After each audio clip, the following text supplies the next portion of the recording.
What's up guys, welcome back to KidsPlay. Once again, this is Kid Cruzzer. Today we're going to talk about Kyle's new album, Smyle. So Kyle is a rapper, singer, whatever you want to call him, from Ventura, California. I heard about Kyle back in 2013 when he released his debut album, Beautiful Loser. The album came out right when the whole Kendrick Lamar Control verse came out. When the whole Kendrick verse came out, this whole big thing was coming out. People were rapping over the beat, trying to compete with Kendrick, whatever. I was over the whole thing after the song came out a week later. But there was this guy that came out, his name was King Los, and I showed my cousin it, and I thought it was actually an actual good attempt at the verse, over the beat.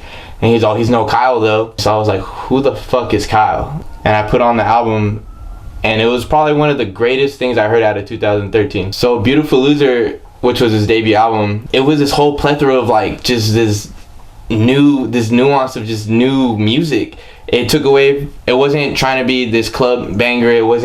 It's straight away from the conscious rap. It was just this kid that was trying to make music for himself. It was fun, it was fresh, it was exciting, it was corny.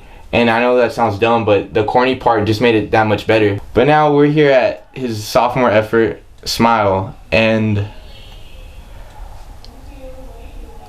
it's a Kyle album, I'll give you that. It has a lot of the elements from the first album, but he kind of missed the mark. We start off with the first song called The Force. It's a really good song, you know. It has this nostalgia feel of it. It's a really good intro. It's not a bad intro at all. You know, it kind of shows you who Kyle is. He's a nerd. He's just a kid like the rest of us, and the relevance is evident because the new Star Wars movie comes out. So I just think it's the relevance of the song, and it's a really good intro to start off the album. And then we go into the next song, Feel Good. It's kind of a true story on his actual girlfriend, and what I like about it is it's a real song. We're all guys, or there's guys out there, whatever, and we do want to fuck, I'm not gonna lie, but we actually do want to be with that person. So he's talking about how, you know, I do want to fuck you, I do want to have relations with you, but I also want to be with you. And I think that's realist. I think that's the realest a person can be when it comes to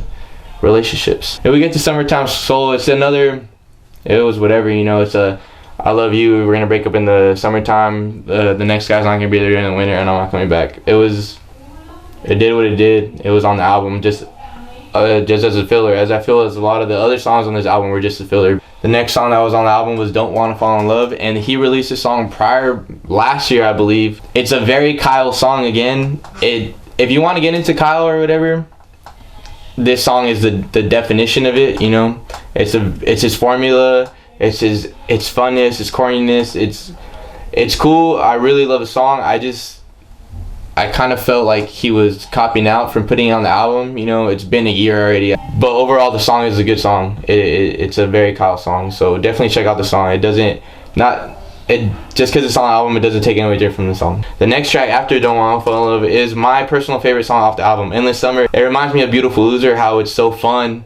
It's another fresh song, but again, it's a very Kyle song. Kyle's a very unique artist. Like, when you hear his sound, you know it's like a Kyle song. But this song is just fun. It makes me want to dance. Like, I just love this song. Like, I really do love this song. And there's not really substance to it. It's just literally a fun song. Then we get to where I kind of just start disliking the album a lot. We get to really, really, yeah. And I heard this song live. It was cool. Like, I've seen Kyle twice live now.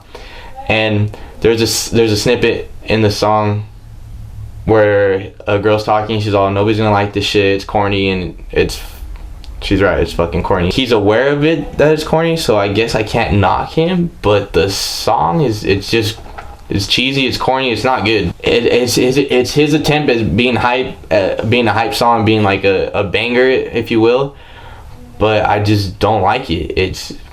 You'll hear it and like, oh, that's cool, but you'll hear it again and you don't want to listen to it just because it's annoying. After really, really, yeah, the songs just start coming through and through and through. Deepest Part of Me is an interlude.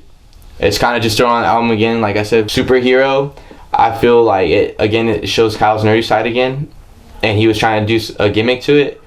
And I heard this song live and I was like, wow, this song is gonna be cool. It's gonna be like, I can't wait to hear the finished version, the final version. And when I heard the final version, I wasn't impressed. So we get to Remember Me, and this is probably the deepest cut off the album. It's not the strongest, it's not like the most conscious song you'll ever hear, but it's pretty deep for Kyle. He has Chance the Rapper singing on the hook, and I love that it works, you know. It has this somber tone, his raspy voice.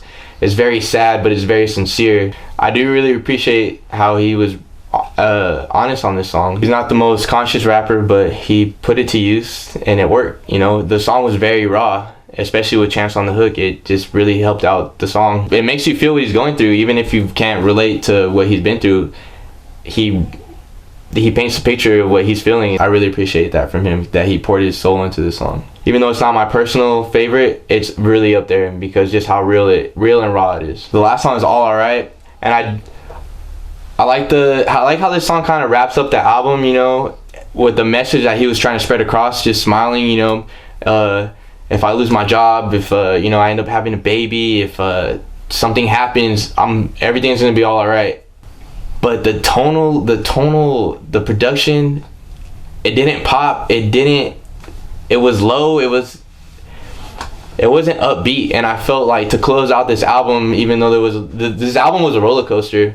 But to close out this album, I feel like it should have been a way. He could have kept the lyrics, he could have kept the hook, he could have kept everything, the message, but the production kind of brought the song down. Everything felt muted, so whoever mixed the album, whoever engineered it, they did a really bad job, and I think that's another thing that pulled away from the album, not just his lyrical content. Overall, I feel like Kyle didn't hit his mark on this album. I feel like he was trying a bit too hard. If you're a Kyle fan, which means you're 15 or 17, like, you're probably gonna love this album, but I definitely don't recommend getting a deluxe version. The deluxe songs didn't do anything for me. They were just, again, they were bonus songs, and they were bonus songs basically. I just feel I feel like the title of the album just didn't match his tone, didn't match the message. So Smyle, Kyle, whatever. Hey guys, I also want to talk about the 4th annual CAMP FLOG GNAW Festival, which I will be attending with my good friend Trizzy Tristen. What's up, YouTube? Like you said, my name is Tristan. We are going to be at the annual Odd Future Carnival. We want to try to get as interactive with you guys as we possibly can. So there's 2 ways we're going to go about doing that. The first way would be, if you guys are going to be there, you guys can link up with us. Just make a comment basically down below. Let us know that you're going to be there. Maybe we'll catch a performance with you, who knows. Like I said, you just got to hit us up. The second part about that is if you can't make the show, let's say for example you're broke, you don't live in California, a little bit of both, whatever the case may be, we're going to try to get interactive with you in a different way. We are going to leave our usernames to our Snapchats and our Instagram in the description below, so make sure that you add both of us. We'll try to get interactive with you guys and show you the carnival pretty much throughout the day. Also too, Kid Cruzzer, he plans on vlogging pretty much the entire thing. So again, if you guys want to be a part of that, just make sure you guys get all the information that you can. Also too, if we get the chance, we are going to make a possible review video on all the performances, tell you what we thought about them, if any of them were absolutely awful, or if some of them were just so damn crazy, it was uncontrollable, whatever the case may be. So we're definitely going to try to get you that information. Once again, guys, this is Kid Cruzzer with my good friend Tristan. Thank you guys for watching. Like, dislike, subscribe, share, whatever you guys want to do. I really appreciate it. This has been KidsPlay, but we do your homework so you don't have to.